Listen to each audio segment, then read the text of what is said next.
For making fun of how insanely rich Elon Musk is. You know what Elon Musk does every time he sells a Tesla? He gets his dick sucked. To mocking the late Stephen Hawking's useless wisdom. Hey, Steve, what do you got for us today? In 2035, there'll be no more apples. Thank you, Steve. Here are comedians absolutely annihilating celebrities for 1 hour straight. Let's start with Chris Rock making history just by making a joke about Jada Pinkett Smith. Jada, I love you. G.I. Jane 2, can't wait to see it. All right?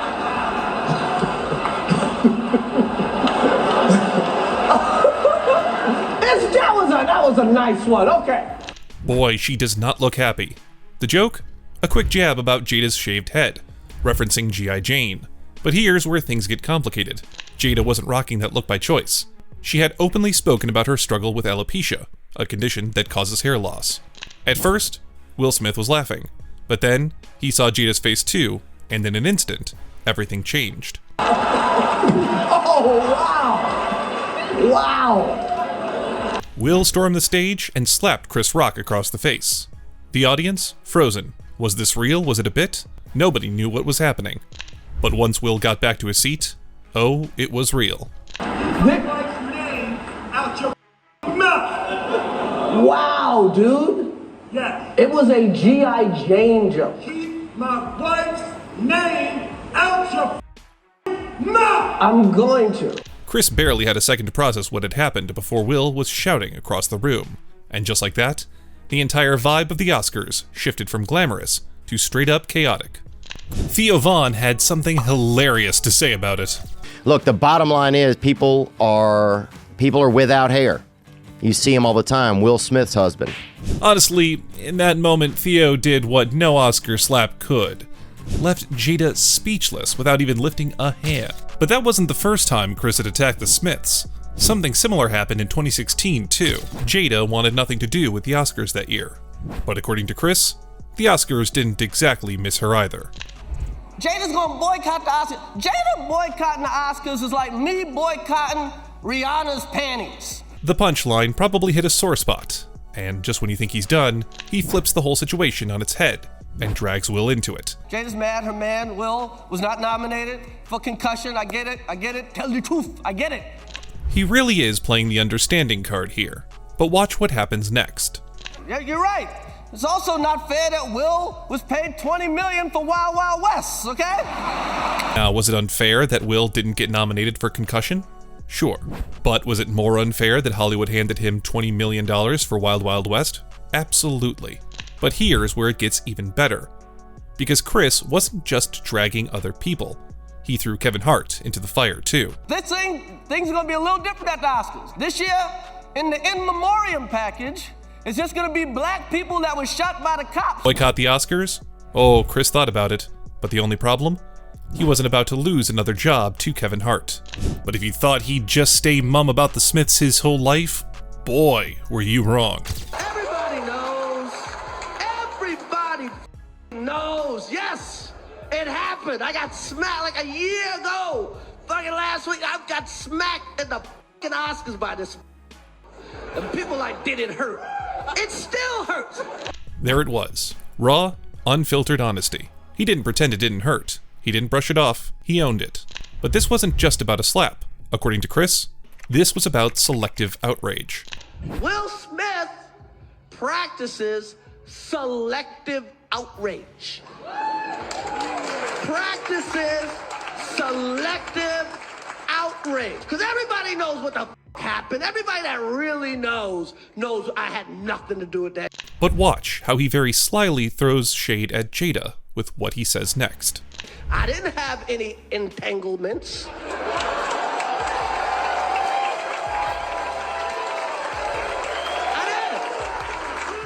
I did not have any entanglement.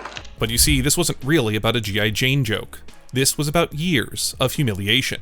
And then for people that don't know, what everybody knows, Wilson and his wife was her son's friend, okay? Now, I normally would not talk about this. And so, he aired their dirty laundry in front of the whole world. Chris wasn't the one who embarrassed Will Smith. Jada did that all on her own. But for some reason, these put that shit on the internet. two talented people would do something that low down. What the we all been cheated on. Everybody in here have been cheated on. None of us have ever been interviewed by the person that cheated on us on television. She wasn't just cheating, she aired it out publicly. And not just publicly, on a full-blown interview where she sat across from Will and basically said, "Yeah, I had a thing with our son's friend." How do you feel about that? They're like, hey, I was sucking somebody else's. How did that make you feel?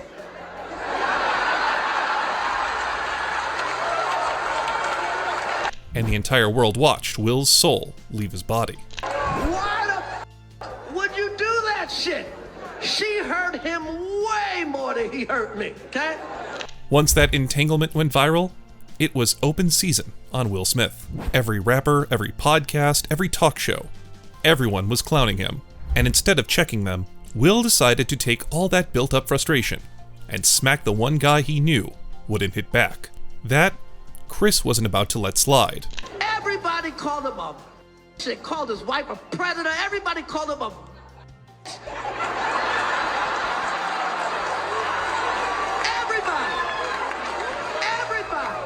I mean, okay, Chris, I think we all get it. The entire world was calling Will weak, and instead of hitting back at the people who actually humiliated him, he picked Chris Rock.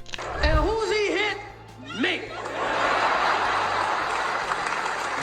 A nigga he know he could beat. That is some. Chris, not impressed. And here's where it all comes full circle, because this wasn't the first time Jada came for Chris. I do nothing to this, okay? His whatever. Years ago, his wife said I should quit the Oscars. I shouldn't host because her man didn't get nominated for Emancipation. The biggest piece of ever, okay? And then something gives me a concussion. Jada started it. Chris finished it.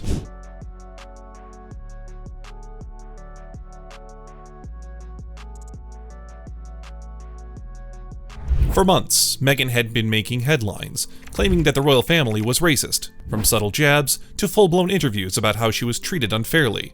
And Chris, he wasn't buying it. They're so racist, they're so racist. Some of that he went through was not racism. It was just some in-law.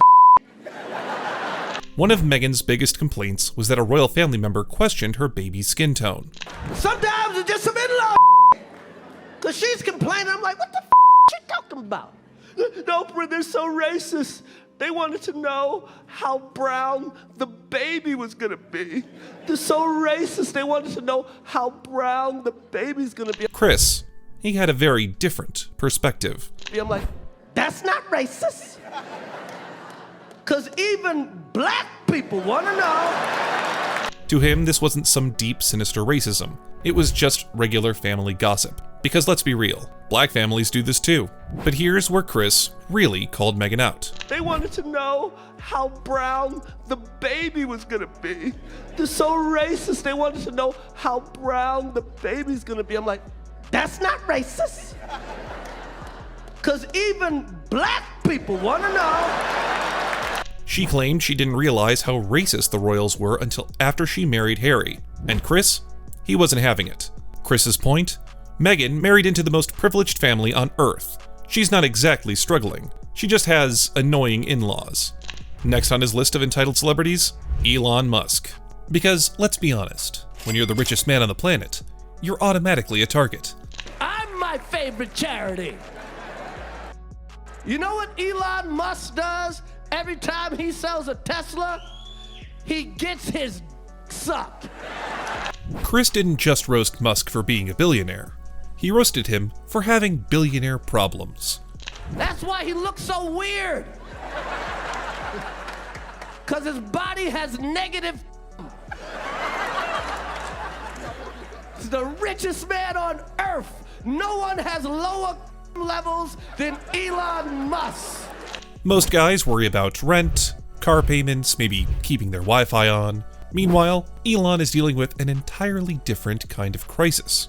And forget about the stock market. There's a 6-month waiting list for something far more exclusive. There's a 6-month waiting list for Elon Musk. He's flying to the moon. Who can compete with that shit? No one has less sperm than Elon Musk. Only Jason Momoa comes close. Chris Rock made it clear, being rich comes with perks, but sometimes those perks might just drain the life out of you. After torching Elon Musk at the 92nd Academy Awards, it was only right that Chris Rock set his sights on another billionaire, Jeff Bezos. Because when you're one of the richest men on Earth, you know Chris isn't gonna let you slide. Jeff Bezos is here. Oh! Jeff Bezos. Wow, great actor. He's got cash. When he writes a check, the bank bounce. Great actor? Poor guy got roasted right in the introduction. And then Chris joked about his divorce. Jeff Bezos is so rich, he got divorced, and he's still the richest man in the world. He saw Marriage Story and thought it was a comedy. The best part? Bezos didn't even flinch. The man sat there smiling, probably because no matter how much Chris roasted him, he was still making millions by the second. Even Steve Martin had to keep it safe, joking that he wasn't about to mess with a guy who controls his Amazon deliveries. Steve, do you have anything you want to add about Mr. Bezos? No, I like getting my packages on time. Chris made one thing clear. When you're that rich, even your losses don't count as losses. And speaking of roasting rich folks, Theo Von went full throttle against Elon Musk. Isn't it weird how guys, like if you look at some of these guys like Elon Musk, Facebook, what's his name, Mark Zuckerberg. Yeah, and then the other guy, they look like aliens, bro. Their body is white. They're really... It's because they work all day. Theo just said what we all feel about dudes like Zuck and Musk. They don't look like humans, do they? Like his body has not been exposed to sun. Like you can't fake that. That whiteness, that's a wild whiteness. Well, that's what I'm saying. It's almost an extraterrestrial whiteness. It's the whiteness you see when you see an alien. It's paper. That's what I'm telling you, is that these guys are, I believe that autism is like kind of the next, there's kind of a space where there is like man and machine. And that's a lot of autism. A lot of autism, you see these guys who they'll do the calculations and they'll be able to, figure things out. They're almost a little bit more of a computer than a person, or they're somewhere in the middle, kind of. Like they're more advanced than us. I mean, they really do give off built-in-a-lab vibes. One programs emotion, the other invests in them. Neither has blinked since 2016. Just a little bit more of a computer than a person, or they're somewhere in the middle, kind of. Like they're more advanced than us. Yeah, they're eliminating the emotions that hold people back. That's what they're doing. So Theo's basically calling out Elon as an autistic person. I think that's kind of the next evolution, and that's closer really to aliens, man. Yeah. When you see aliens, they're not like, oh, man, right. Been a long day. Scratching their balls. Yeah. Yeah. That's an interesting thing that They're I've thought doing of business, too, man. is that maybe that's like the next level of evolution. But this wasn't all. He went after Zuckerberg too. Zuckerberg's job, right?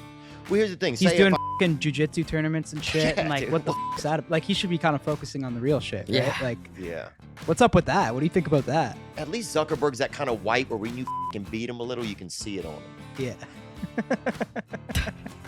Gotta love the versatility, because Theo never misses a moment to roast Zuck. Huh? I don't know. I like that, he might have all the ability and be, captain, whatever, computer, autism, bad boy, whatever, electronical. But if somebody ropes him once, he's going to have to wear it a little, and I respect that. This just proves that Theo can roast anyone, even the king of insults himself, Joe Rogan. See that shit? I usually do this right after cardio. So this is like a cardio session. Wow, dude. Yeah. You look like one of those turkeys when they tie it up and it gets all like kind of like lined out. What? You know what I'm talking about? When they put that rope around that the ham and it's got all the fucking... Oh, my six pack. Yeah. Damn. Theo looked at Joe and thought, that guy's got the physique of a Thanksgiving centerpiece. Yeah, it is, bro. I didn't know what that end game could be like, baby. That's freaking wild, dude. Congratulations, man.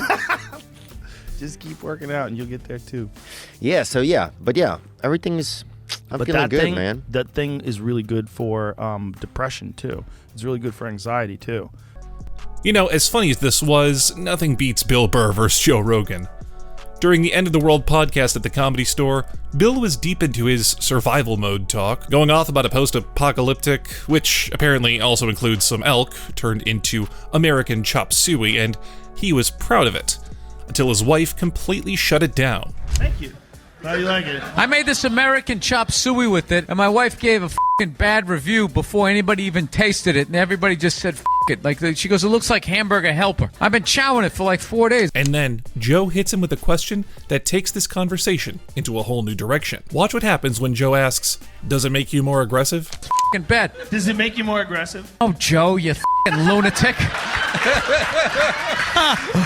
If somebody gets in my face, that might cause me to get more lunatic. Bill's response? Pure gold. He doesn't just dismiss the idea. He absolutely tears into Joe for even suggesting that eating elk could turn you into some kind of wild animal. And just when you think he's done, his eyes lock on to Joe's hat. You had to beat the f*** out of people for like 3 decades before you could like chill, smoke a little weed, put on your Little Rascals hat, and just f***ing chill out. Oh, but he's just getting warmed up. Bill goes all in on Joe, describing him as the most testosterone-filled guy he's ever met. And let's be honest, he's not wrong. You don't understand. I love him to death. But this guy is the most testosterone filled dude I've ever met. That's why I love him. I love him. He's like every guy I met in Boston welded together. He's crazy. Joe might be a black belt in jiu-jitsu, but Bill, he's a black belt in roasting people to their face. And that Little Rascals hat? Yeah, it never stood a chance. But this isn't the only time Bill has gone after Joe in the funniest way possible. During an episode of the Joe Rogan Experience in 2020, Bill Burr did what Bill Burr does best. Completely shut down Joe's quarantine and mask talk before it even started. But they're trying to look out for your best interests and trying to get 400 million people to all pull in the same direction. It's you can't get 40 comics to pull in the same direction. And then Joe goes there. He starts bringing up people who didn't follow quarantine, the ones who walked around without masks, acting like nothing was happening. And before Joe could even build his case, Bill just shut it down. Watch how Bill stops this conversation before it even begins. I want people to walk down the street with a mask on. Let's not start this, Joe. Do you, though? Let's not start this, okay? Let's start it. I don't want to start this bullshit. I'm not going to sit here with no medical degree, listening to you with no medical degree, with an American flag behind you, smoking a cigar, acting like we know what's up, better than the CDC. 2 guys with no medical degrees sitting in a studio, acting like they know better than the CDC? Yeah, Bill wasn't having it. But here's where it gets even better. Joe still tries to make a point about the WHO's early stance on masks. And Bill, he takes that and flips it into one of the funniest analogies you'll ever hear. This is like rollerblading. Everybody f***ing rollerbladed, and then there was that one f***ing homophobic joke, and then everybody acted like they never did it. And then 100 million f***ing rollerblades got thrown into the f***ing ocean. We all wore masks, and then all of a sudden, people are f***ing sitting there. Well, you don't have the body type for it, dude. Your f***ing knuckles would scrape on the ground. One day, everyone's doing it. The next, one joke makes it uncool, and suddenly, millions of rollerblades get tossed in the ocean. But Bill isn't done yet.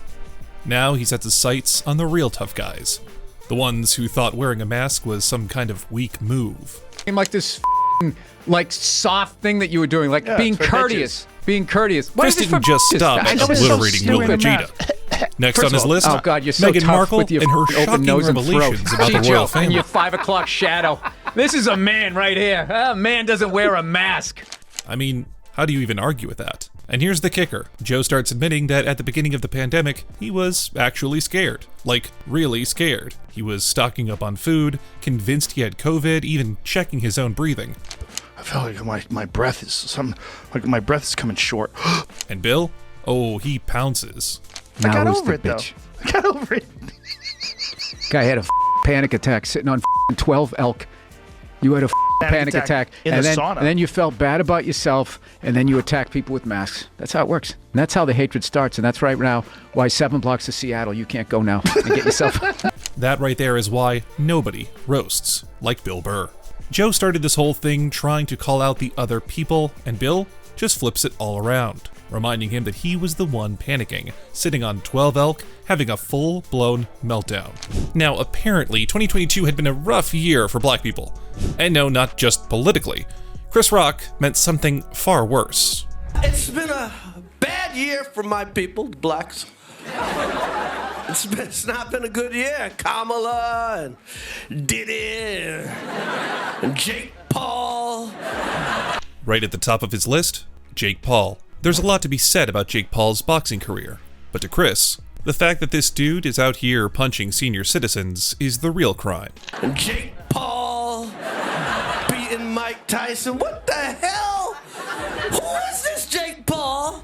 He's a 27-year-old punching a 60-year-old man in the face? Is this what the white man has reduced himself to? Stop it! Chris wasn't just mad, he was offended on behalf of all old men. Because if this keeps up, who's next? Speaking of people who can't seem to take an L, stick around, because next, we've got Michael Strahan. He was on the Good Morning America show with Adam Sandler promoting their movie, and when he talked about how hard-working Adam Sandler is, he had some shade to throw at Mike. This guy's funniest guy I know, hardest worker I know. Yeah. I mean, next to Michael Strahan. I mean, come on. Thank you. Thank you, Chris. I appreciate you. Michael walks down the street with garbage men like, get some rest.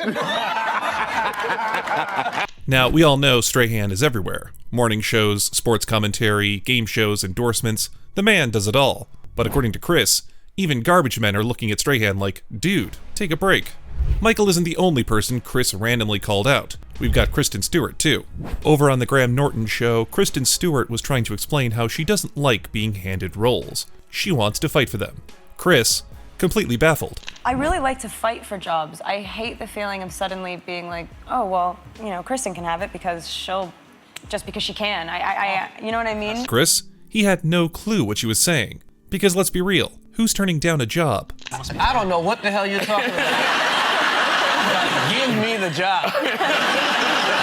I don't care if everybody's better than me. I want the job. Well, the parts for a Mexican. Yeah. Chris didn't even pretend to understand. He just wanted the paycheck.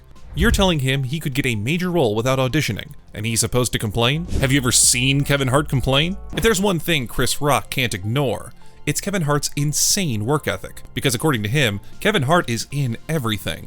Chris started off by celebrating black excellence in Hollywood.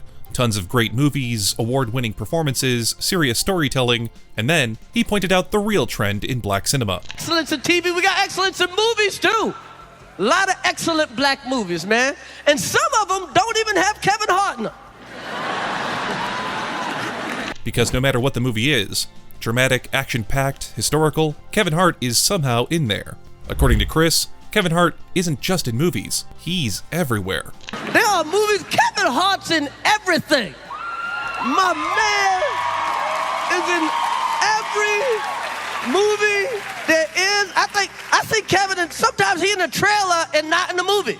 Chris took the joke one step further, saying Kevin Hart's so popular, he's probably sneaking into movies we don't even realize. Sometimes I saw him in Magnificent. Kevin Hart, Angelina Jolie, he was playing a bush. I was like, is that Kev? Get out of here. Kev's in Transformers. He turned into a Prius. I was like, look at Kev. Look at Kev. Seriously, Angelina Jolie might be starring in a period piece, and somehow Kevin's in the background as a talking bush. Now, everyone loves roasting Kevin Hart, but what happens when Kevin is given the same opportunity? Oh, he does not hold back. You think everyone's like, hey, there's Kevin, great, but you know. Dwayne Johnson's don't say it. Breath smells like on the regular. And nobody knows this. You wanna know where the eyebrow raise came from? It came from the reaction of people when he goes, hello. And everybody goes, We all know the funniest roast battles are between Kevin and Dwayne Johnson. One fan said, how can you win an insult battle against a comedian? Kevin Hart was too savage. Kevin does not leave any stone unturned when he's insulting The Rock. My piece of advice for anybody that's short is that it's okay. There's nothing that comes with being tall outside of a conversation. There's nothing that comes with being tall. Nothing. There's nothing that comes with it.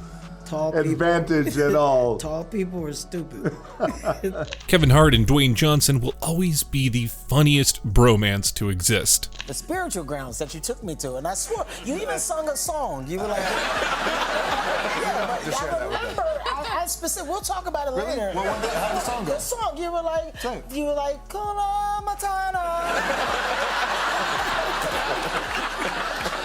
Yeah, that sounds like an original. Even if Kevin spends half his time impersonating and making fun of him. Okay, here's a good impression of Dwayne Johnson, the people's hero, okay?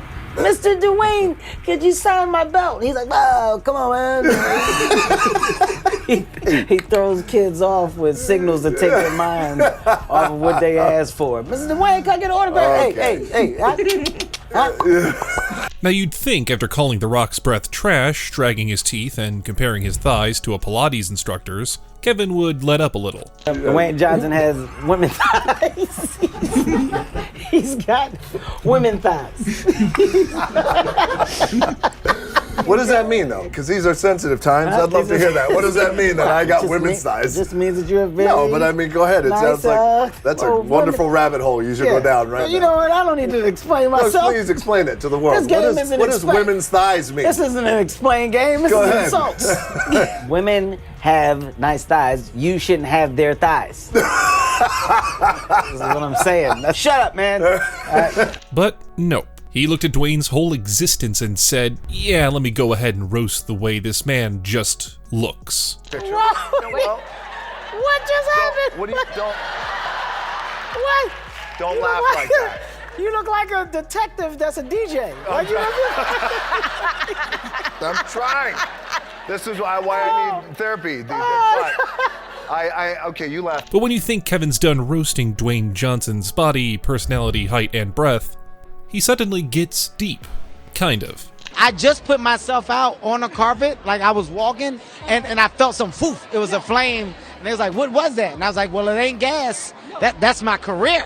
One minute he's talking about how his career's flying high, and the next, he's blaming Leonardo DiCaprio for the smell he may or may not have created. No. That's me giving you information. No, you need to blame someone else. Oh, Leonardo DiCaprio, was he behind you? Channing, get your nasty stuff out of here. That's what I said. That's my career back there that just blew up. Yeah, not gas. It was your career. Wasn't gas. A little bit was gas. A little bit of it. Not a lot. It was a crowd. They can't pinpoint it on me. After Kevin finished blaming Leo for farting on the red carpet, he moved on to something even messier, Kim Kardashian's divorce. And the end of Kim and Kanye in real life. In a divorce, Kim got the house and Kanye got the stadium. That's right. Because let's be honest, when a relationship ends and one person gets the house and the other gets a stadium, you already know who won. When they separated, Kanye moved into Atlanta's Mercedes-Benz Stadium. This is actually Kanye's room. Let's take a look. Really did move. Yeah. It looks like the women's gym at the NCAA tournament. Look at it. Remember they only had 3 weights? And just when you think Kevin's done with Kim, he keeps going. It's just that he roasts her ex like it's personal. Because what do you even say about a man who lost the house in a divorce and decided to live in a stadium? It looked like the Olympic dressing room the box beds. Exactly. Only Kanye. Look at this, man. Then he went to a game later that night that was on top of the stadium that he was sleeping up under. Kevin starts by painting a hilarious picture of what his life is going to look like now that he lives in the stadium. Yeah, well, when they said, Kanye, what you about to do after this? I'm about to go downstairs and go to bed. What? Yeah, I'm about to go right to sleep. I ain't gonna do too much after this. I ain't trying to be up all night. I'm gonna go right downstairs and go to bed. Tell them they gotta wrap this basketball shit up. I got a big day tomorrow. He then moves on to roasting his outfit choices. Hey, Kanye! Jesus Christ. Kanye got pantyhose on his face. Kanye walked in that looking like a bank robber from the 80s. Put the money in the bag! Snoop just can't hold his laughter in. He's completely lost it, just like the rest of us. Kanye shows up at a game looking like an 80s bank robber in pantyhose and an Eddie Murphy jumpsuit. Kevin's jokes are classic. And the fans believe it too, because one fan said, "Are you about to, Kanye? I'm about to go downstairs and go to bed." Luther? You know they could always see who was robbing them in the pantyhose? Say you jab. Put the money in the bag. I don't want to hear shit you got to say if it ain't a money in the bag? Hey, man, I know you. You don't know me. Stop looking at me, man. He needs to watch the clip again just so he can get back to roasting Kanye. But the pantyhose weren't enough, so he took it to the next level, as seen in this photo. Look at this right here. Yep, there it is. There. Yeah. Yeah. By the way, perfectly normal. I don't know who that is.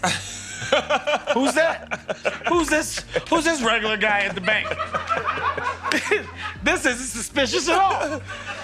I'm not scared. What was Kanye thinking? That mask looks horrifying. I'm not scared at all. Who's this man monster that looks perfectly normal? He doesn't eat people. Who the is this? Oh, he's got black eyes. Look at this. Look at the mask and then look at the eyes. This shit is amazing, man. What is Kanye trying to do, man? I don't know. And while we are keeping up with the Kardashians, let's go down memory lane to the time Bruce Jenner turned into Caitlyn Jenner. We've seen Bill be brutal, but just wait until you hear what he has to say about the transformation. Bruce became Caitlyn. That was like a national news story, like at a ridiculous level. Right. There's like baby seals washing up on the beach because there's no fish left, and they're talking to this lady, you know, like, so Bruce, are you gonna go? Can your Olympic back handle a D cup, or are you gonna go with like? But even that wasn't the part that bugged him the most. His real issue: Bruce never gave anyone a chance to say goodbye. His real problem? Bruce never gave us a heads up. Not in any bad way. I'm just saying. I miss that guy. I miss him already. He should have told us. He should have given us a chance to say goodbye. I watched him on the Olympics. I watched him on Chips. I watched him on that horrible show my wife watched where he just walks around in the back. Think about it. This was Bruce Jenner, a guy Burr had watched for decades. He was an Olympic champion, an American icon, even a cheesy 80s TV star on Chips. And then, poof. One day Bruce was just gone, and suddenly Caitlyn was here. No farewell speech, no, hey guys, I've got something to tell you. Just a total transformation. And according to Bill, that's just not fair. Just all of a sudden, he's Caitlyn. Then you couldn't react. You couldn't on any level be like, oh my God, what the F? On any level, you couldn't say that, or you automatically homophobic. It's like, dude, I didn't hear your inner thoughts. I didn't know what you were doing. All of a sudden. Now, imagine if a friend shaved off a long beard. Even for something that small, people would at least say, whoa, man, you shaved? Look at your chin. But with Bruce Jenner, he literally transitioned into an entirely different person, and everyone was just expected to act like it was totally normal, without even a moment of surprise. Beard off, people were like, oh my God, that's your chin? Wow. This guy walked out a dude, came back a woman, you're just supposed to be like, oh yes, anyways, Caitlyn, that's what I was saying. This housing crisis, I think the bubble's creating again. It's just, God bless him. God bless her. But what really killed Bill? The absolute fear of getting the pronouns wrong. He's out here just trying to talk, and suddenly it's like walking through a linguistic minefield. About the pronouns, too. Yeah. You say God bless him, and they're like, her! Yeah. Sorry. You can see Bill's show. You can see. At the end of the day, Bill makes it clear he didn't care that Bruce became Caitlyn. What frustrated him was how the media and society gave people zero space to react like actual humans. Caitlyn, you were awesome tonight. I just want to say that. You were really awesome tonight. But I wouldn't you with Bruce Jenner's. Oh, the precision. That joke didn't just land, it crash landed, exploded, and left behind permanent emotional damage. But don't laugh too hard, Alec, because you're next. I'm speaking as a big fan. I love all your movies, Alec. I loved you in The Departed, which is also what Caitlyn calls her penis.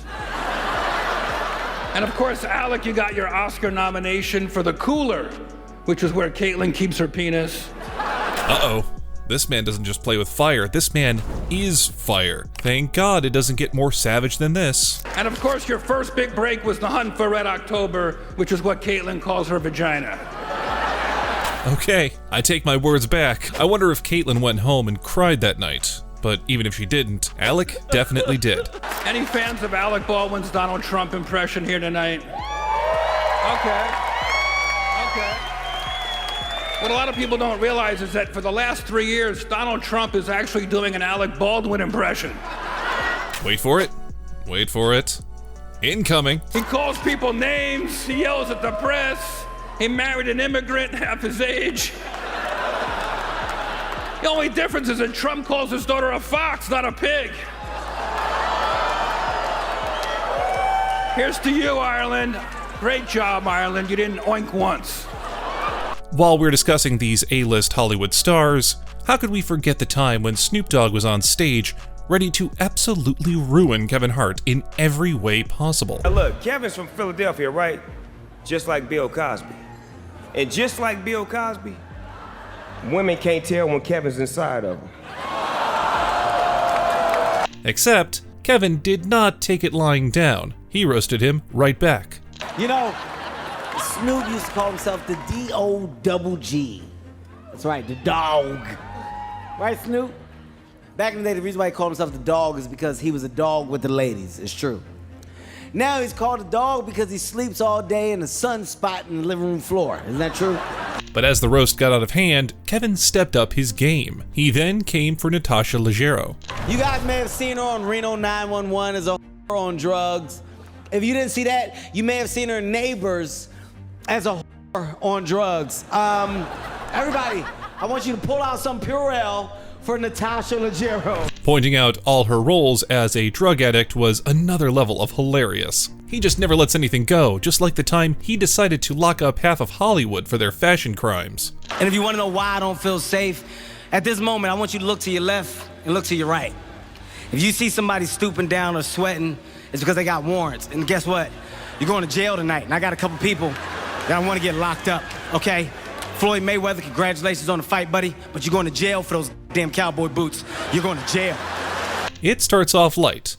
Kevin says he doesn't feel safe. Next thing you know, random celebs are getting sentenced to imaginary jail time. Stephen A. Smith locked up for existing. Guess what? You're going to jail tonight. And I got a couple people that I want to get locked up, okay? Stevie, I see you. You going to jail. I don't know why, but you just need to be locked the up, man. It's got to stop. Damn it, Stevie, they got to get you out of here, man. Now the camera pans. Another fit enters the chat. Kevin pauses, squints, and goes straight to sentencing. You changed. You wore a suit tonight. That's not you. Jail.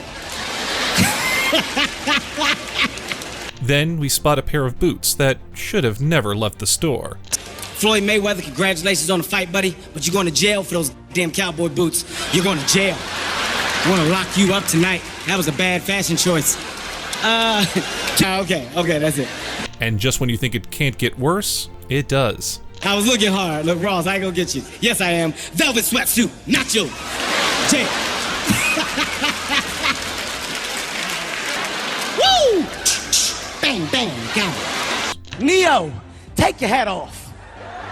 Wait, false alarm. Keep it on. I saw your head. No. I take it back. I just saw Buster's vest. I'm sorry. Buster, what are you wearing, a brain? Jesus Christ. And if you thought handing out fake jail time was harsh, just wait till Kevin starts judging outfits like he's running the Met Gala from hell. Trey Songz, nobody's gonna tell you, so I'm gonna tell you. Stop taking your shirt off. You look like a beige greyhound. Stop it. When Kevin is confused, you know it's bad. I'm gonna talk about Jaden's pants when I come back. I didn't forget about those pants. He basically called him a nervous, skinny dog on a budget. Rick, if you're gonna come out and open your shirt up, I feel like you should put a sports bra on. It was all over the place. You gotta tape them down. You gotta do something. He's honestly better off forgetting about the pants, or he might risk getting slapped like Chris Rock. Speaking of Chris Rock and award shows, remember when he went off on Rick Ross? When Chris Rock stepped on stage at the BET Awards in 2015, he had one mission: to roast everyone in sight.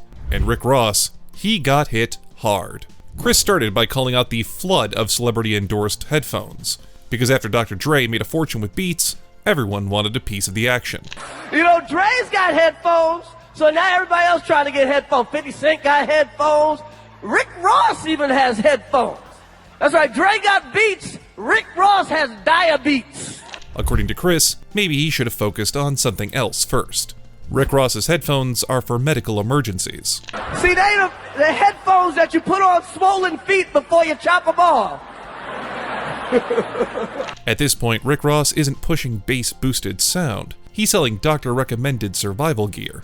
Now, plenty of rappers have wild, dangerous lifestyles, but Chris had a very specific and unexpected prediction for Ross. I love Rick Ross. You hear tonight? Rick Ross is my favorite rapper. Because Rick Ross don't care. Rick Ross just comes out. He got the tits.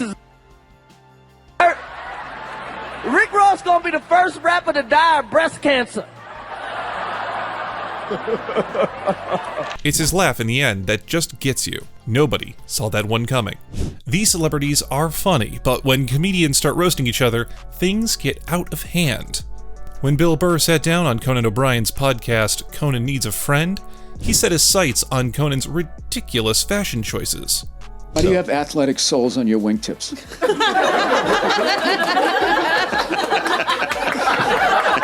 I just noticed. You never that. know. I just noticed that. These are beautiful. You know, wingtip shoes. I don't know what it is. I'm going to take these off now. These are beautiful wingtip shoes.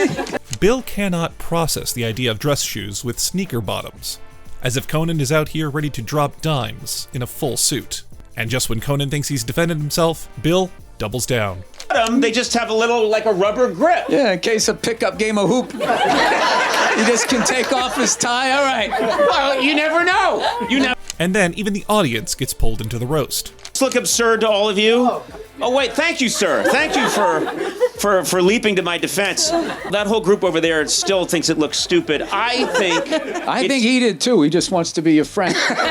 There was too much emotion. You think this looks stupid? He's like, no!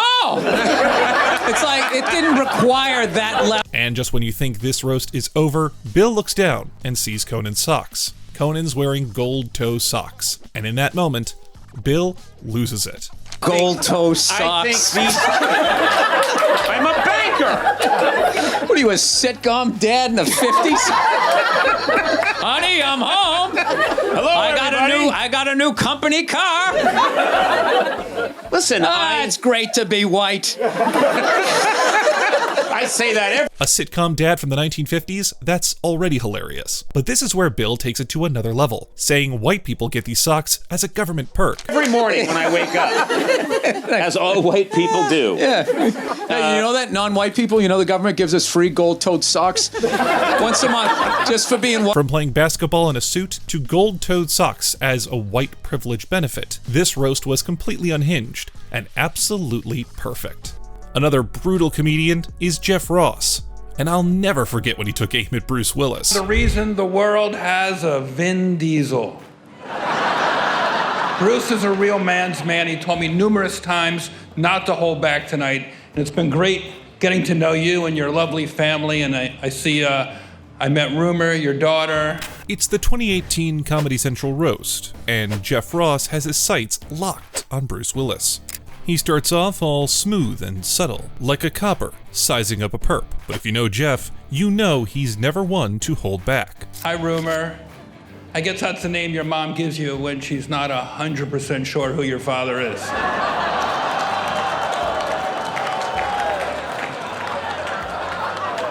Get a shot of that whole table. It's the beautiful circle of life, Bruce. Your family looks like all the villains you killed off in the Die Hard movies. Man, you can almost see the pain hiding behind that smile. But trust me, people, that's just the warm-up.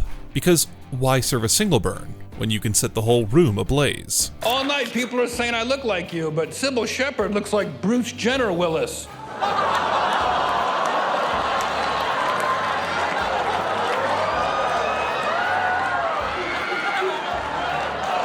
And Lil Rel looks like Bruce, what you talking about, Willis? Now this, ladies and gentlemen, is what we call hitting two targets with one arrow. This f***ing guy, Bruce Willis, wants an Oscar so f***ing bad, he's slowly morphing into one. In all honesty, Bruce, acting like he's actually enjoying himself, might just be the greatest performance of his entire life. But hey, give the man some credit, at least he tried. That's more than we could say for Melinda Carlisle, who didn't even bother with the whole gracious loser act. Linda Carlisle from the Go-Go's, I love you. I love you. I love the way you're dressed like a hooker from Battlestar Galactica. Well, that phase turned into a full-blown weather report. Stormy with a 100% chance of side-eye and rage suppression. Speaking of rage, the Inside the NBA roast on TNT. Jeff is busy grilling everyone, and Charles Barkley just landed on his radar. Guess we all know what happens next. Mr. Barkley, I love you. How many Charles Barkley fans in here tonight? It's like he puts his whole mouth over the drinking fountain. He starts off subtle, but the next thing you know, boom. Charles Barkley only agreed to be in the movie Space Jam because he thought it was about jelly that was out of this world. Better check your actual sugar levels, Charles, because you might have just crashed after this roast. Now that we're on the topic of the NBA, you won't believe the way Kevin Hart pissed off a basketball legend, Michael Jordan. I ran into Mike a couple times. Mike still might be mad at me. True story. Yo, listen. I pissed Mike off. What did you do? He had an event. Mike had a charity event in Las Vegas. They called me. They wanted me to host the event, right? If you're bold enough to come for Hollywood, you're definitely bold enough to come for Michael Jordan. So I get up there and I'm like, hey man, loosen up. Relax, man. You had to have a good time. So as I'm saying stuff, I lock eyes with Mike. He's in the front row, and I start teasing him. I was like, man, what age do you get to where it's okay to wear your pants that high and nobody addresses it? Yep, Kevin looked at the GOAT and went straight for the mustache, the pants, and the attitude. I said, nobody, y'all telling me I'm the only one to think Mike's is past the legal limit for waist? But it was like fun jokes. And I said, oh no. He had like the little square mustache at the time. Yeah. And I was like, what is that? I said, it looks like a thumbprint, like you just smell something. No one's safe. Not even number 23. And like nobody's laughing. Like they got to a point where nobody's laughing, right? Really? I mean, no. He's looking like straight. He's actually giving me a look like you gonna keep on going, like you ain't gonna stop. So I don't care. I'm having a good time. Whether Kevin Hart is on stage in front of rich people or on the court, he has a knack for trash-talking players. When you go to a game, I see you sometimes at the games, and you're always right in the front row, and you always seem to be talking to the players during the game. What are you doing? What are you saying to them? I'm talking. You are. Okay. I'm sorry. Oops. Beep that out. I'm sorry. Everyone believes Kevin can get away with anything. One fan said, Kevin has reached a level where he can trash talk anyone and escape from it. And it seems to be a bit of a hobby. No, man, I talk a lot of trash. That's why I go. I go there to sit courtside to mess with the players. That's literally all I go for. Like, it gets so bad because they can tell when I had too many drinks because I'm slurring. Kevin pulled up to a Sixers game and basically made it his own stand-up show, directed entirely at James Harden. I'll tell you a funny story. I pissed James Harden off. So what happened? I'm in Philadelphia. We're filming Untouchable. Okay. And I had a day off, so I decided to go to the Sixers game. James Harden is playing in the game, and the whole game, the whole first quarter, he's off. And I was like, you know why you off? Because you're in my city. Your beard stinks. I hate you. From calling out his beard to accusing him of having butt shots, Kevin talked so much trash. I was like, I hate your calves. I told him, I said, I think you got butt shots. I was saying a bunch of stuff to him. And he got mad. He said, remember all of this. He said, I'm about to cook you. I said, you gonna cook me? Well, put me in the pot because I'm ready to be cooked. We're talking like I don't even know why he's paying me this much attention. And it seemed to have gotten on James Harden's nerves because he accidentally motivated him to drop 55 points and ruin Philly's night. At some point, I was like, James, this is very unprofessional on your behalf. Like, you're not even supposed to be talking to me this much. James went on to score 55 points, and here's the bad part. They beat us by 30. And with like a minute left, he was dribbling the ball, standing in the half court, and he was just staring at me. Kevin took his roasting so far, he may have made an enemy. He goes, tell your team what you did to him. And I said, you keep your mouth shut. That's our business. He's sportsman. And just when you think Kevin's run out of people to roast, he circles back to his favorite ESPN punching bag, Stephen A. Smith. You have an exclusive announcement. I do have an announcement. Okay, this is actually breaking news right now. Breaking news, and I chose to do it here, despite your choice of bad suits. Kevin didn't just stop at his style. In another interview, he came for his vocabulary knowledge. basically calling him dumb in several different ways. Steven uses a lot of the big words. I don't really think he knows the definition of a lot of these words, but he throws them out at great points to make him come off as an educated man. Such as? Yeah. Well, I've heard Steve use words like despicable. He used it wrong a couple times. He was like, listen to me, Skip. You have no despicable timing. I was like, what? What is that? He's got a point. If you're gonna yell on TV every day, you should at least know what the words mean. Oh, take my job. What you know? Well, all I gotta do is point to myself and talk loud and say a bunch of words that doesn't make any sense. That's all I gotta do. And let me tell you something, Skip. Okay, I'm not gonna talk about the severity of this man and the severity that he does. And when Steven tries to roast him back, Kevin obliterates him. I gotta ask you a question. The hat, it's one thing to wear the hat backwards. Do you have an afro under that or something? It looks very, very high. I'll tell you what. Hey, that's none of your damn business, okay? Whatever's going on up under my hat is none of your business. The only information that you need to know is that I don't have a mushroom on the top of my head like you. That's right, Stephen A. First, he calls his haircut last season. Then he says he's ugly without the mustache.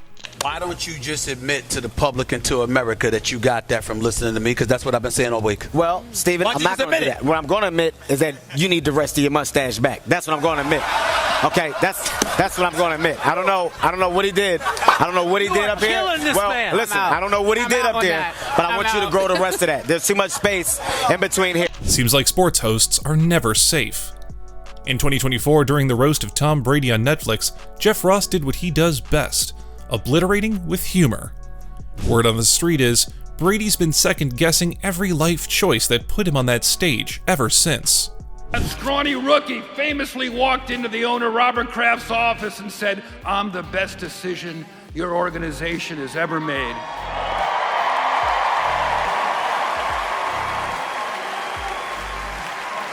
Would you like a massage? Tom wasted no time to react. I love Robert Kraft. I love that again. Okay. Uh-oh. Looks like someone doesn't have the gall to digest a joke. I love Robert Kraft. I love that again. Okay. Come on now, Brady. You faced 300-pound linemen charging at you, but a few verbal hits got you scrambling? We've got poor Kenny Smith on the list, too. Growing up, I loved basketball, but I was never very good at it. Kenny Smith, you can relate, right? Kenny Smith. Sounds like a name Charles Barkley gives to the cops. Jeez, Jeff, take a break. Well, actually, scratch that. Keep going. This is too good. Actually, Kenny Smith played on the same college team as Michael Jordan. And that's where the comparison ends. Keep smiling, Kenny. Keep smiling. Don't let him know what breaks you, honey. They start out strong, but then they retire early. Oh, man. At this point, all that's missing is some barbecue sauce because Jeff literally barbecued that guy. He slow roasted him, flipped him over, and made sure he was well done. Jeff Ross. Jeff is called the Roast Master because he works in a Starbucks. Just brutal. Even though Jeff's rocking that spy movie villain look, we all know who the real villain is here. Jimmy. Jeff Ross is what cancer patients would look like if chemotherapy was cream-filled. It's 8 out of 10 cats, and Gemma Collins is all about letting people do what they want. Well, in Jimmy's case, it's roasting the hell out of people. Good.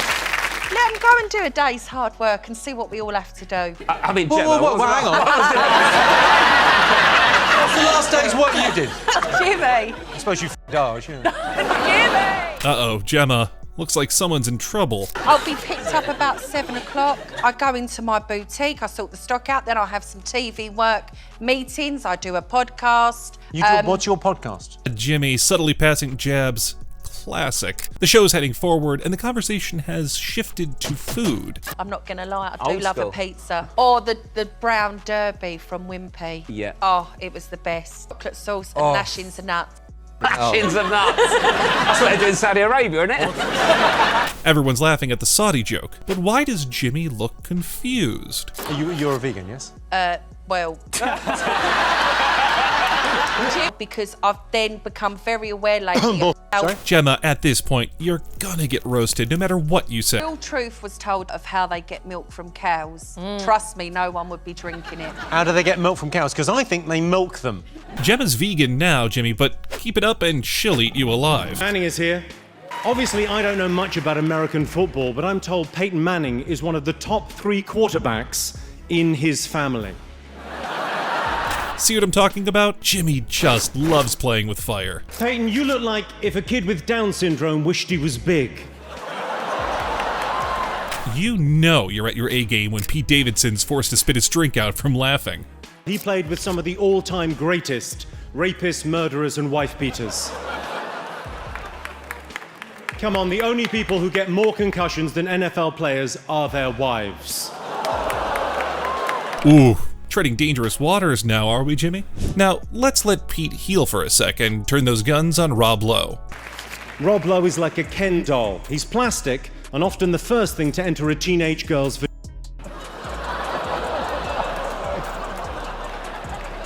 Is that true? It's the Rob Lowe roast, and Jimmy's on fire as always, but it's about to get real steamy. Underage girls always felt safe making sex tapes with Rob because they knew no one would ever watch a movie starring Rob Lowe. Bet Rob's gonna watch all those tapes today just to feel better. Know what I'm saying? Rob has been involved in 4 lawsuits with former nannies. Rob says he didn't fuck those nannies, and I believe him because he's either telling the truth or he's the best actor in the world.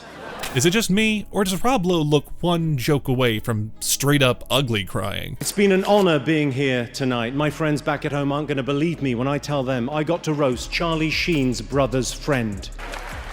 And I have to thank Rob Lowe, what a top man, allowing us to say such horrible things right to where his face used to be. Rumor has it Rob cried tears of Botox that day.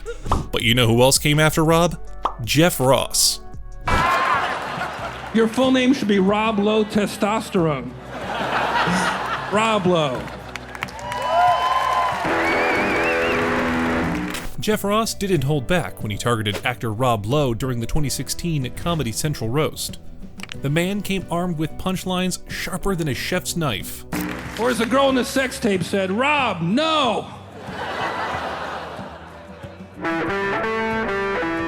Yeah, my hero Prince fought for creative freedom. And I think it's unfair that you have this reputation for being a diva and a bitch. Because if you were a man, they would just say you were strong and assertive. You gotta hand it to Rob for taking it all like a boss, though. But Jeff? Oh, Jeff is leaving no stone unturned in testing his patience. So when Comedy Central called me and said, Rob Lowe wants to be roasted, are you in, Roastmaster? I said, I'm with her. Because it's not easy for actresses in their 50s, but you keep swinging, baby. Honestly, if you're gonna get verbally obliterated, might as well be by someone who looks this cool doing it with a guitar. Is it true that you're deaf in one ear? Yeah. That can be a real problem for you sometimes because you can't hear the girl's parents coming home.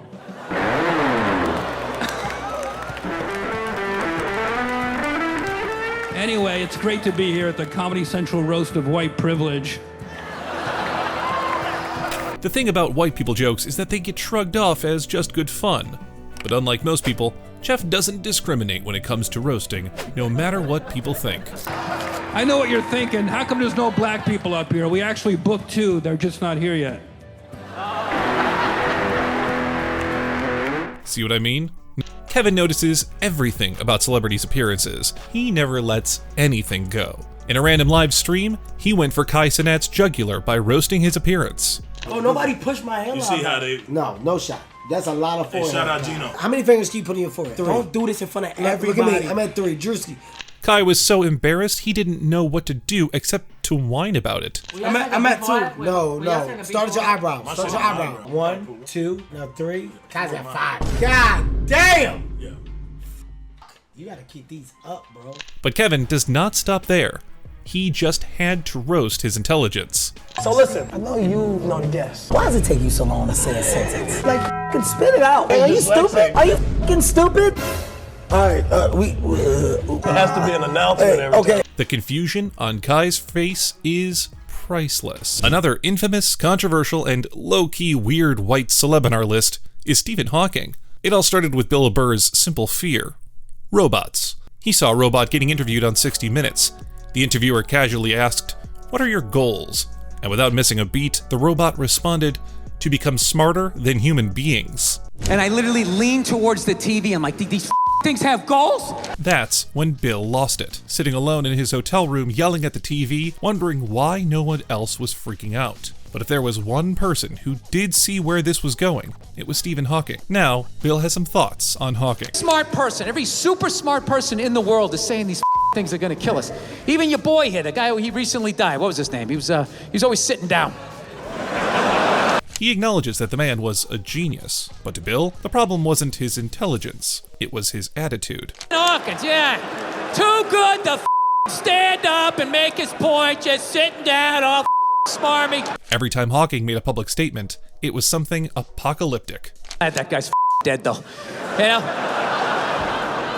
Look at you guys, your heart. How much longer do you want to? And Bill just wanted to hear something positive for once. Watch how he describes it. He was so negative. He never had anything positive to say. Hey, Steve, what do you got for us today? In 2035, there'll be no more apples. Thank you, Steve. Thanks a lot. Wasn't thinking about that. Now I am. Hey, so what's the solution? It's too late. We needed to try 40 years ago.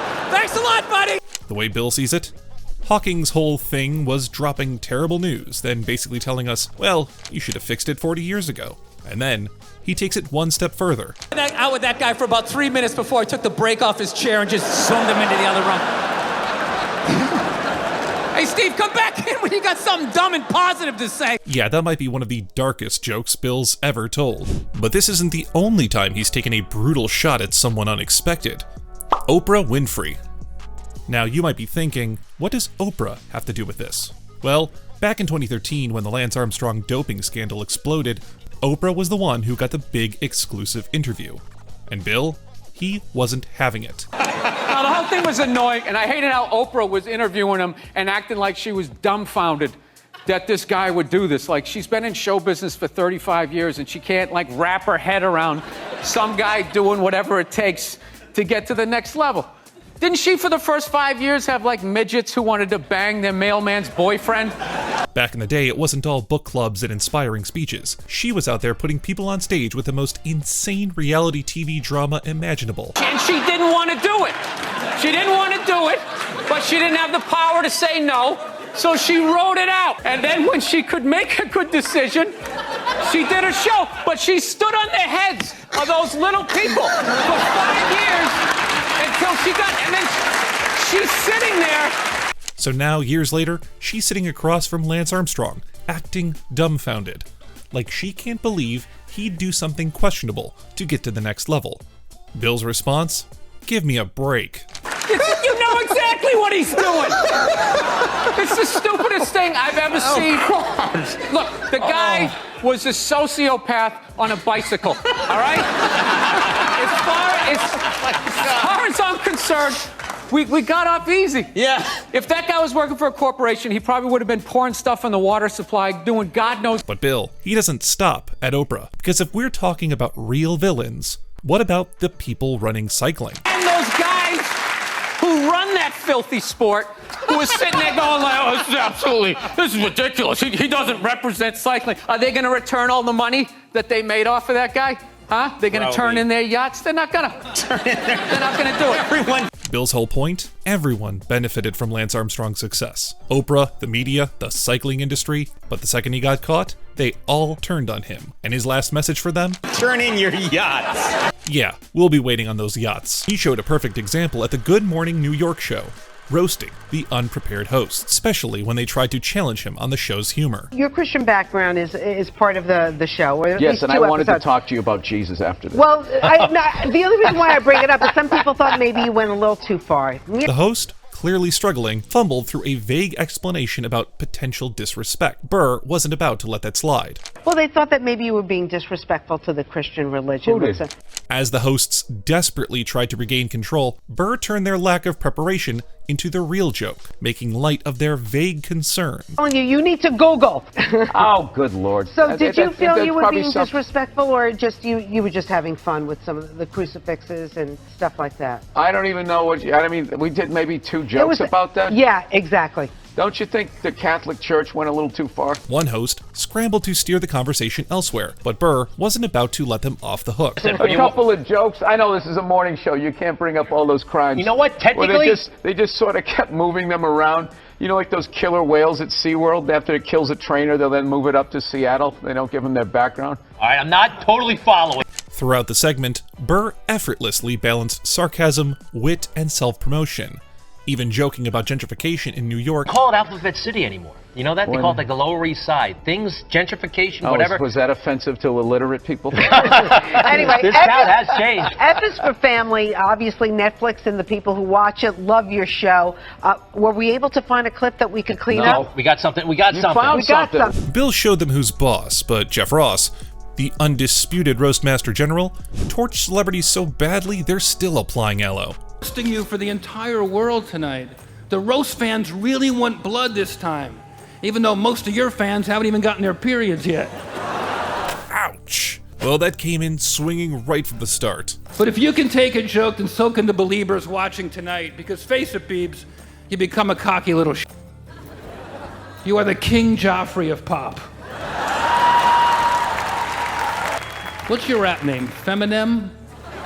Oh my god, Justin. Justin, you're already looking insulted? Buddy, if this is how you're reacting now, how on earth are you gonna survive what's coming next? Selena Gomez wanted to be here, but she's dating men now.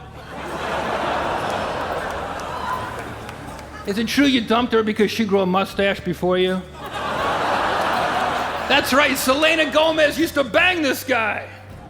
Proving once again that Mexicans will do the disgusting jobs Americans just won't do. Uh-oh, looks like someone is low-key ticked off after that Selena joke. But hey, the beauty of comedy, you can be super pissed. But guess what? Gotta suck it up. Maybe take a lesson from Charlie Sheen, who sat through a roast that basically doubled as a public intervention. In 2011, Ross took aim at Charlie Sheen's tumultuous career during his epic roast. Tell us, Charlie, how do you go from being TV's highest paid actor ever to being the highest actor ever to be on TV? Charlie's nostrils are so snotty and full of coke, he calls them the Hilton Sisters. Oof. Now that's getting high. On Comedy Gold, of course.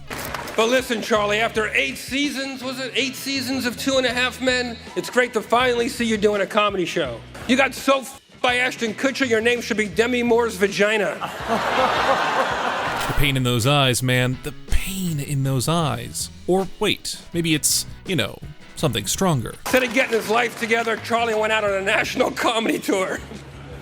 Where every night, Charlie, you walked on stage and you told the audience you were a warlock from Mars. Oh, maybe you are, but I'll tell you what you're not. A comedian from Earth.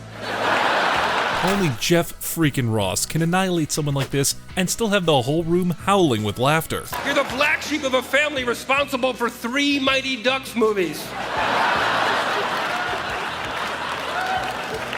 You make your own father ashamed that he shares the same fake name as you. Let's just give Charlie some time to recover. He's gonna need it. Now, buckle up, because the next roast with James Franco is gonna be a scorcher. Ross participated in the 2013 roast of actor James Franco, and here's what he had to say. You look like Johnny Depp with lupus. Does Ryan Gosling ever call you, start laughing, and then hang up?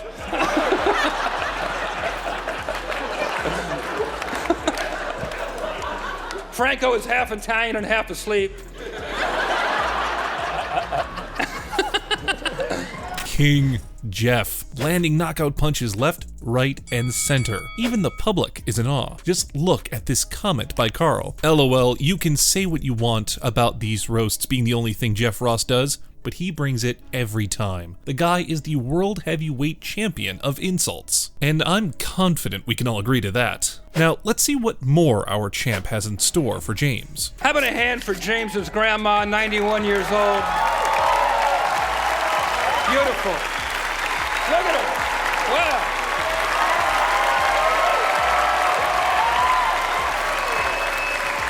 "127 hours is how long she has left."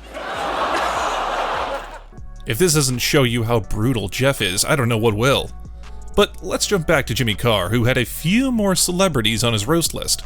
Coulter. Here we go. It's the Comedy Central roast of Rob Lowe. Jimmy Carr is in full savage mode, and looks like Ann Coulter just fell under his radar. Ann Coulter is one of the most repugnant, hateful, hatchet-faced b****s alive. But it's not too late to change, Ann. You could kill yourself. Oh, that's brutal, Jimmy. You didn't even give her a second to breathe. Ann Coulter looks so much like a truck stop transvestite that I saw Jeff Ross run to an ATM just before the show. Oh my god, this just keeps getting better and better. But, wait for it, there's more coming. Ann Coulter's pussy. Seriously, this gets classy. Ann Coulter's pussy is now so old and dry that it's just got a job drawing cartoons for The New Yorker. Man, Ann's face is screaming, "I'm gonna kill you." But honestly, Ann, you did ask for it. And Jack here agrees. He commented, "Why the hell did Ann Coulter agree to do this? She should have known better." True, buddy. I was gonna talk about Christie's career, but it's like trying to punch fog. There's nothing there. Nothing. It's a roast battle between Carr and Kielo, and Jimmy's definitely in the lead. There are ISIS sleeper cells with higher profiles. I looked it up on the internet and Google said, me either.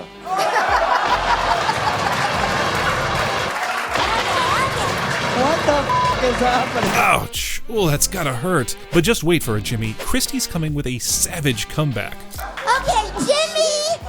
Jimmy is so desperate to be accepted by America that he rebelled against paying his taxes. Now, if there is one American Jimmy reminds me of, it's Donald Trump. OMG, Christie. A, you're looking constipated, trying too hard to push out a joke. B, please, stop trying. Because they both are convicted criminals and their fans should know better. I got it out. Well, congratulations on getting it out. Still waiting for the funny part, though. This comment perfectly sums it up. Jimmy embarrassed her pretty bad, but what she said embarrassed her worse. Touché, buddy. If you can't win the battle, better stay silent. Just like Rachel Riley, taking it all in real quiet. If Carol Vorderman is so good with figures, why does she always insist on trying to squeeze hers into a dress that's clearly 2 sizes too small? It's 8 out of 10 cats, and looks like Rachel's not vibing with that joke. Or so it seems. And the award this evening for not laughing at a joke she clearly thought was funny goes to Rachel Riley. If you're feeling bad for Rachel, you better snatch some tissues for Nikki Glaser. Nikki Glaser is here, one of my favorites. On Nikki's Comedy Central show, Not Safe, she found out her father is hung like a horse. And we found out Nikki inherited her face from her dad's. The question is, how does Jimmy even know what Nikki's dad's D looks like? While I figured this out, y'all should watch Jimmy obliterate the D off Bert Kreischer. Impression of Jimmy for him? Hello, Mummy. I would like to take my spot of tea at the meadow today. Right. Right, so you've not watched a lot of Downton Abbey, but quite a lot of Guy Ritchie films. I have. I've only watched Guy Ritchie. Bert, my dude, you just triggered Jimmy, and now he's about to unleash a whole roast apocalypse. And if you watch the special, it's super enjoyable. Is I read everyone's jokes as they were doing them because I was reading the prompter. So the you're saying this because you think we don't know that? Oh. No, we saw it. Oh, seriously? Yeah. Oh, no. I was going to inquire as to your reading age when I got here. I think you're really coming along. Oh, come on, Jimmy. Now you're just pissed. Not saying we're not liking it, though. How's that working out? I'm taking 9 months off in July. Yeah, it panned out. You're taking 9 months off in July. Yeah. He doesn't understand how calendars work. Yeah. You can't do that. It's just a month. A month is the longest you can take off in July. So what you're gonna? I don't know what I want to do. Well, I suppose it's that thing of like you go. He's got a point there, Bert. And he ain't done playing with you either. And I was not good at recognizing morons. Like I would tether up to morons quick. Tom is really good at picking out morons. Like he's like, that guy, he's an idiot. He knows he's saying this, yeah? Yeah. Why? What am I saying? but like, were you? Because you were like, you came from a different world. I still don't think he knows he's saying it. Bert, stop! You're giving yourself to him on a silver platter. He'll devour you. Would you? So you're saying Tom's good at picking out morons? He's really good at picking out morons. Oh, Right. no, I'm not saying that. And there you saw the penny drop in perhaps the slowest of all motions. What a fart. Yeah, This commenter nailed it. They said, "It's so fun watching Jimmy Carr treat Bert like that one kid in class who almost made it to the special classes. Couldn't agree more." You have to make me another drink. So wait, did you Can suffer? we take 2 drinks away? Is that What's the phrase? Suffer fools lightly? All right, Jimmy. Enough with the face rub. Be nice, if that's even possible. It's so the opposite of like no one in Hollywood was going, this, I tell you what we need. An out-of-shape shirtless guy. But somehow the world wanted it. And the energy you have on stage, the performance, like you fill a fucking room. And you carry people along. It's that storyteller thing. The grass is always greener, right? You're always kind of looking over at what other people can do. Yeah. Much better. Did I see the new Snow White? I'm boycotting the new Snow White, my friend. I'm boycotting it. Now, I'll tell you why. I'll tell you why I'm boycotting it, because I've got friends that are dwarves. Well, we were all clowning on Snow White because of the Zegler drama, but Jimmy's got his own tea to spill. And it's spicy. One, that it's a problem. The dwarf community are very upset about the Snow White film because they use CGI nonsense rather than dwarf actors. Basically, they're angry, they're not grumpy. Of course they're angry. I mean, they are pretty short-tempered, no? Oh, I hope I don't get cancelled by the dwarves again. I think I'll be all right. Let me just practice.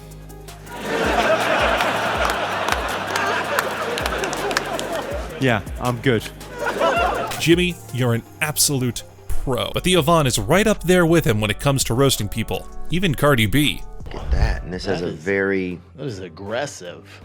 It looks... Yeah, it has that Andy Dufresne. Like I just, they said it would take a man 40 years to get out of this here dress. Yeah, but Cardi B did it in less than 7 months. Looks like the Andy Warhol. It's like, you know what I'm saying? Like you just busted out of the top of it. Theo looked at Cardi B and was like, y'all dressing like you just patched those rugs from thrift store leftovers. You know how I feel? I feel how her man looks right there. He is so disappointed. Well, he should be disappointed. First of all, the man's name, What's his name? Offset. Offset. Yeah, well, he looks upset, first of all, and he should be upset because he's been, I know, like, this man has been really almost stalking this girl. It's like I feel like he's a little bit of a stalker, like he's just always on her. Offset must have missed the memo. He's supposed to be all sweet and charming, not lurking in the shadows like a true crime documentary waiting to happen. Yeah, he's way too close there. Like, hey, bro, get out the shot, amigo. It's her moment. Yeah, and he's chasing her really hard, man. He seems kind of like a lonely dude that grew his hair out and looks cool. And also, he's starting to get, like, I feel like... He's starting to fall out a little bit. Like, he's part of the Migos, which is a big band. Right, but he's starting to become this weird dude that's just following her around the country. Theo's humor is on another level. One moment he's roasting Cardi B, the next he jumps to her man. He looks like a guy that, like, slangs, like, licorice outside of, like, an event. You know what I'm saying? Like, he's got those low-key vines on the DL, son. He looks like he's selling you, he looks like the guys that sell CDs at Venice Beach. It's of albums you don't want. CD. Like he has the new Eazy-E album. Yeah, I guess. CD's nuts, Brendan. Classic Theo doing his he looks like bit without holding back. And after this, he jumps to Cardi B once again. Hey, poor him. It's not even about him. It's about his freaking wife. That is his wife, looking like a goddamn live-action Little Mermaid figure here. It's only his wife. I feel like if she logs into the website for an hour that says, "Hey, I'm your wife right now," like it seems like he kind of gets kind of used by this. Talk about going completely unfiltered on Cardi B. This lady is Cardi B, and she's really, you know, she's kind of like the new Jennifer Lopez. She's kind of like the kind of chubby Ariana Grande. And she looks, if you can see this outfit, you have to see this. This isn't really an outfit. This looks like a fallopian tube that the plumbing went bad on. Theo didn't hold back roasting Cardi B on her dressing. If she ever sees this, she's gonna regret wearing that dress ever. It looks like a firecracker it looks like someone held a firecracker in their hand and she came out and exploded. Yeah, I mean, it looks like she's like in an oyster and then she's like not a pearl, you know, but like, actually she has pearls on. Maybe this whole thing is like I'm an oyster. Dude, I'm telling you, this is a Little Mermaid vibe. And if you think Theo stopped bashing her here, you're wrong, because he absolutely cooked Cardi with the next one. Salmonella the musical, dude. Look at this.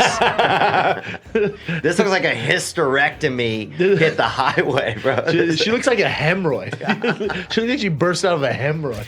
It's like Theo's secret talent is taking someone's self-esteem and turning it into a full-blown roast session. Like the time he roasted Brendan to his face. All right, man, I'm gonna tell you a couple about you. Yeah, okay. So like a guy like you, well, first of all, you look like you're on crystal meth. Like, you know what I mean? Okay. Like, I know you're not, but like you look like it would be shocking to me that a guy that looks like you isn't using crystal meth. Like I'm in shock that you're not. Why? Because there's not a t-shirt under the sweater? Yes, that is you, Brendan. Pretty accurate mimicry, right? Because it's just sweater to skin. It's sweater to skin, yeah, and really and just like the hair and the beard, it's like you just look like kind of beard. Well, whatever, like a little bit of hair. You know, he's got like a Civil War head. You know what I mean? And Theo roasting Brendan Schaub, not the first and definitely not the last time. Product. I like that, dude, and just like I like your shirt, it's just missing one letter. I'm kidding, dude. Yeah, dude. People buy them, shirt, dude. People buy them for different reasons. Yo, do you sell those things in Berlin? Brendan basically gave Theo an opening against him with this one, and Theo did not hold back. Because I feel like it would go through the roof, man. If you're looking for some European cash, I would sell those in Munich immediately. Get that hitter, baby. You know what I'm saying, baby? What about me? What do you think I could do? Let me think. I could see you being like obviously you seem like a dude that works at a toll booth that fucking always tells people he's going to do something different. Like on your lunch break, you tell all the black ladies you're going to be doing something different. If you think Brendan was cooked here, you haven't seen this clip yet. Pain, you know what I mean? So I would think, so definitely like robbing a liquor store is what you look. You have that robbing a liquor store look. You also look like you could be like you're a suspect. You look like you're in any making a murder shit. Like you're on the list for sure. You're on the short list. So I would say one of those, either a murder suspect or robbing a bank. But I think like an actual crime you could actually do, like with who you are as Theo, not on drugs, like L.A., like as Theo Von right now. Pretty sure Brendan was drowning in pure embarrassment at that time. I mean, that wasn't a light roast, was it? Dude, they had a birthday party for you, and you're in fucking Nashville sticking chicken wings up your ass. Yeah. And I got like a size 8 hat head. I could see you, getting in a lawsuit with New Era hats because they don't have a proper fit. Yo, I got a big ass head, man. You're Dutch, aren't you? Yeah, no, I'm not Dutch. Actually, I thought my whole life I was Italian and German, like every other, you know, white piece of shit on the East Coast. But I found that I'm like 70% German. Wow. Yeah, mostly German. Theo's out here roasting Brendan like he's an all-you-can-eat buffet. Let's see. Pumped up body, murderer's cut, slow brain processing. What's left to roast, Theo? Maybe Joe Rogan. See that shit? I usually do this right after cardio. So this is like a cardio session. Wow, dude. Yeah. You look like one of those turkeys when they tie it up and it gets all like kind of like lined out. What? You know what I'm talking about? When they put that rope around that the ham and it's got all the fucking... Oh, my six-pack. Yeah. Damn. Theo looked at Joe and thought, that guy's got the physique of a Thanksgiving centerpiece. Yeah, it is, bro. I didn't know what that end game could be like, baby. That's freaking wild, dude. Congratulations, man. Just keep working out and you'll get there too. Yeah, but everything's... I'm feeling good, man. That thing is really good for depression too. It's really good for anxiety too. Now that's not the only iconic moment between Joe and Theo. You think you do where you come a lot?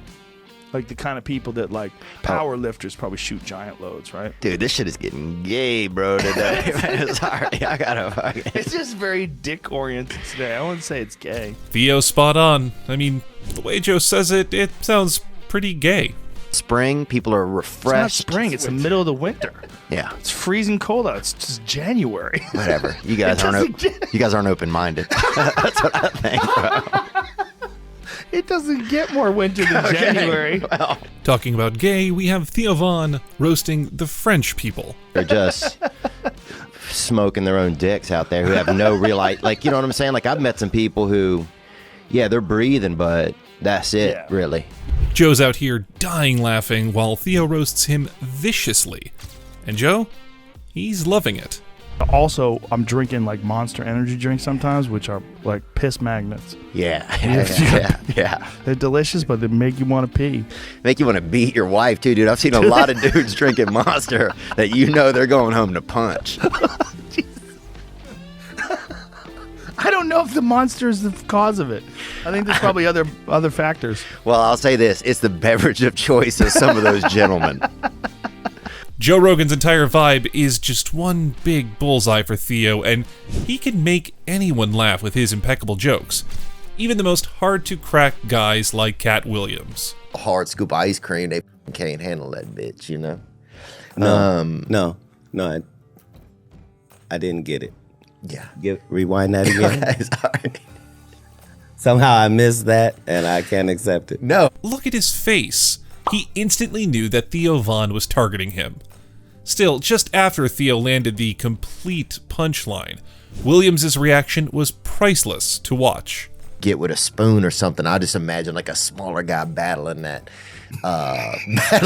bitch, bro. Just fucking. Oh shit! So that's what I wanted you envision. to acknowledge how funny that was. It's like watching a deer realize it's in the headlights, frozen, knowing it's gonna turn out real bad for him. Just got 2 or 3 spoons going on that bit. He gonna get in there. He'd have whooped your ass if he probably would have. And blessings, man. I'd have had to pull him off. He's a purple superhero, and he is the king, man. In real life. You could practically hear the ding of Theo's roast landing perfectly. Another example of that is Theo's roast of Michael Jackson. Fragile, man. How tall was Michael Jackson? That's a good question. That is a good question. I have no clue how tall Michael Jackson was. I never thought about how He's tall a frail he guy. Like 5'9". 5'9". That's kind of small, bro. Yeah. He's a smaller guy. Damn. Yeah. Because he started looking Asian at the end, huh? The face Theo's making right now, that's the face he makes when he's cooking a damn good joke about someone. He made a big switch up. He didn't miss a gender. He didn't miss a ethnicity. He hit Mexican. He hit them all, man. He hit them all for real. Then he went past white. Like the white he went was like past what the white is. Like we're like, oh, he's the one that did slavery, bro. We were all pointing at him.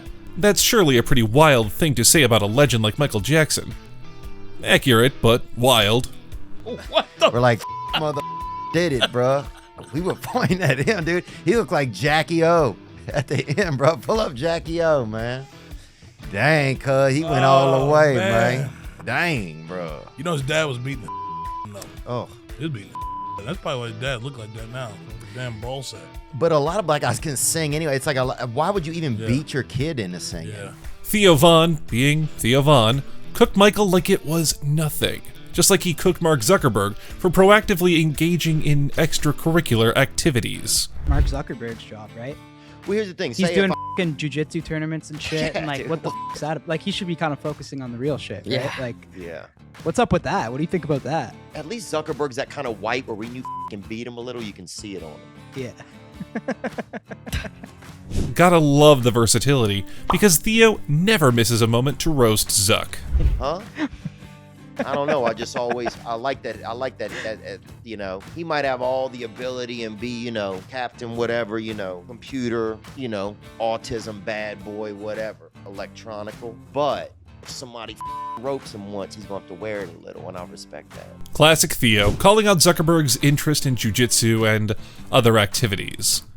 Just like this next one, where he casually roasted Jada Pinkett Smith. Look, the bottom line is people are without hair. You see him all the time. Will Smith's husband. Honestly, in that moment, Theo did what no Oscar slap could. Left Jada speechless without even lifting a hand. Next, we have Theo roasting Bobby Lee. Say something. I didn't learn that a cup and a plate are the same thing. They're not the same thing. Depends on who you ask, depends on where you are, how strong the gravity is in an area, how fresh the cup, how recently you made it, how warm is the clay. And a plate is just a wide cup. What a disagreement. Absolutely hilarious. Go beat a plate apart with a hammer and then tape it together. Yeah. And don't do a good job. So would a bowl be the same as a plate? Go beat a cup apart, with a hammer. That's true. You flatten it out. Maybe there's and a tape plate it together. Right. What do you have? You have a plate, dude. You got a plate. And you won. How does he Theo do it? Von, I don't know how you do it, dude. My man casually roasted Bobby Lee and won the argument at the same time. Chinkmate, man. Would you say chinkmate? I didn't say chink. I said checkmate. I heard chinkmate. Oh my bro, don't set me up for racial shit, dude. I'm not. But dude, whoa. I would never say that. Can I just say this though, dude? Yeah. A couple of things you did already, okay? I would never say that, Put bro. your fucking Tom Cruise Strictly Business glasses on, okay, dude? He definitely said chinkmate and played it off hilariously. Great. And what I was saying though is that you accused me of making tunnels. Mm-hmm. I didn't say that. I said you might have heard. You said chinkmate. I would never say that, dude. Clever pun. Very clever. Now, if you think that's hilarious, wait till you saw how my man cooked Chris Distofano repeatedly. Puffy nipples. I'm still a size. Now, I used to be 38 weights. Now I'm at 36. Yeah. So I've slimmed down, but I'm still.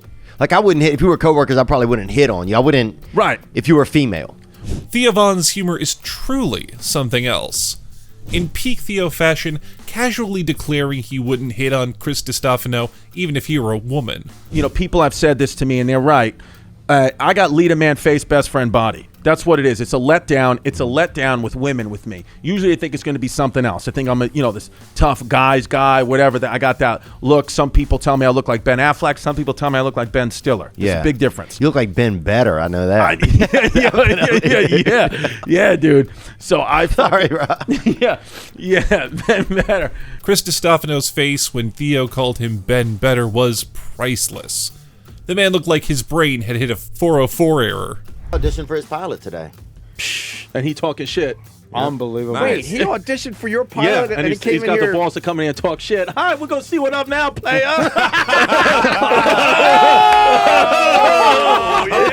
Fair play, Distofano. Though he started that one, he ain't leaving out unscathed. This guy want to make fun of my haircut. We gonna see. That's not a haircut. That's all you got left, bro.